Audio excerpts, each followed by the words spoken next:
বর্তমানে আপনার গরমকালে কিন্তু আপনার বিশেষ করে পেয়ারা জাতীয় যে গাছগুলো রয়েছে এগুলো প্রচুর পানি শোষণ করে। আপনি গোড়ায় পানি দিবেন, দেখবেন একটু পরে পানি নাই হয়ে গেছে। এটা অর্থাৎ বারবার প্রতিদিনই আপনার পানি দিতে হচ্ছে। এই অশান্তি অনেকেরই রয়েছে, বিশেষ করে জিও ব্যাগে যদি আপনারা এরকম গাছ লাগান সেক্ষেত্রে প্রতিদিন পানি দেওয়ার একটা ঝামেলা হয়। তো এর আগেও আমি বলছিলাম আপনাদের, সেই ক্ষেত্রে আপনারা কিন্তু এই যে কোকো ফাইবার গুলো ব্যবহার করতে পারেন। আপনার প্রয়োজনীয় ছাদ বাগানের পণ্য অর্ডার করতে আমাদের ওয়েবসাইট ভিজিট করুন।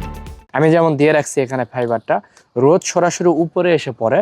আর এর ভিতরের মাটি যদি আমি একটু দেখাই আপনাদের, তো ভিতরের মাটি দেখবেন এই যে দেখেন একদম এটি ভিজা রয়েছে, মাটিটা ভিজা। কোকোপিট অনেক মিক্সার করা রয়েছে, কোকোডাস। তো এটি কিন্তু গতকালকে পানি দেওয়া হয়েছিল, আজকে পানি দেওয়ার প্রয়োজন পড়ে নাই। অর্থাৎ 2 দিন পর পর আপনি পানি দিতে পারবেন যদি আপনি এইভাবে ফাইবার দিয়ে রাখেন। এই ফাইবার গুলো খুবই কম দামে সিরাজ থেকে আপনারা পেয়ে যাবেন। আমাদের ওয়েবসাইটে আপনারা ভিজিট করে অর্ডার করতে পারেন, অথবা আমাদের স্ক্রিনে দেওয়া নাম্বারে আপনারা ফোন করে অর্ডার করতে পারবেন।